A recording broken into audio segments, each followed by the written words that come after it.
বাঙালির ভালোবাসা মানেই কিন্তু ভাজা পোড়া, আর এই শীতের সন্ধ্যায় যদি এরকম গরম গরম বেগুনি ভেজে দেওয়া যায় তাহলে কিন্তু আর কিছু বলাই লাগে না। তো চলো শুরু থেকে শুরু করা যাক। বলো কেমন আছো সবাই? আদ্রিতার নতুন একটি ব্লগে তোমাদের সবাইকে স্বাগত জানাই। প্রথমে বড় একটা সাইজের বেগুন নিয়ে নিয়েছি। মাকে বললাম, মা তুমি বেগুনটা একটুখানি কেটে দাও। মা দেখো বেশ পাতলা পাতলা করে বেগুনটা ভালো শেপে কেটে দিচ্ছে।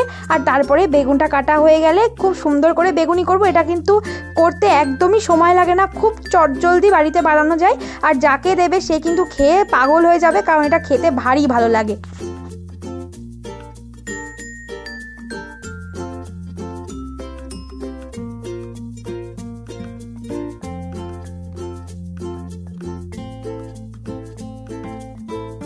দেখো খুব সুন্দর করে কেটে মা ধুয়ে রেখেছে।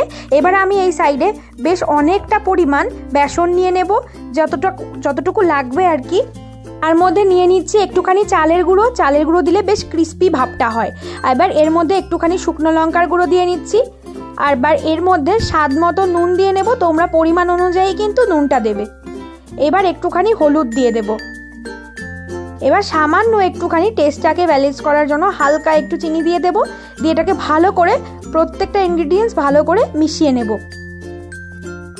এবার দেখো পরিমাণ মতো জল দেব, অল্প অল্প জল দেবো। আর এটাকে আস্তে আস্তে মাখবো। এটা কিন্তু খুব ভালো করে ফেটাতে হবে। যত বেশি ফেটাবে তত কিন্তু মানে যখন বেগুনিটা ভাজা হবে তখন বেশ ভালো ফুলবে। দেখো ঠিক এইভাবে আমি কিন্তু অন্তত 10 মিনিট ধরে এরকম ফেটিয়েছি। এতে খুব ভালো বেগুনটা ফোলে, এই আর কি। তা চলো, থিকনেসটা কিন্তু এরকম হবে। এইবার বেগুনটা ভাজা যাক। দেখতে পাচ্ছ কেমন থিকনেস হয়েছে? তোমরাও কিন্তু ঠিক এইভাবে এই থিকনেসটা করবে, তাহলে বেগুনি না খুব সুন্দর হয় খেতে। এইবার এর মধ্যে বেগুনটা দিয়ে ভালো করে চুবিয়ে এপিট ওপিট করে তেলের মধ্যে ছেড়ে দিলেই তৈরি হয়ে যাবে টেস্টি বেগুনি। এগুলো কিন্তু দোকানে ভেজে বিক্রি করে, খেতে ভারী ভালো লাগে, কিন্তু দোকানের থেকে বাড়িতে করে খাওয়া বেশি হেলদি।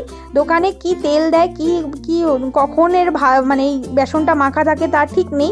সেই কারণে এইভাবে বাড়িতে করে খেলে কিন্তু ভারী ভালো লাগে। যারা ফেসবুক থেকে দেখছো তারা অবশ্যই ফলো করে একটা কমেন্ট করে দিয়ে যাবে। আর যারা ইউটিউব থেকে দেখছো অবশ্যই কিন্তু সাবস্ক্রাইব করতে ভুলবে না।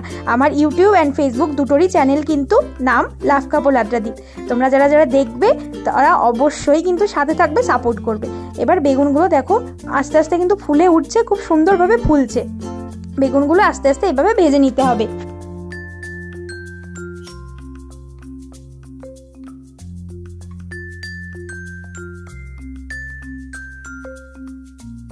দেখো কি সুন্দর করে ফুলে উঠছে।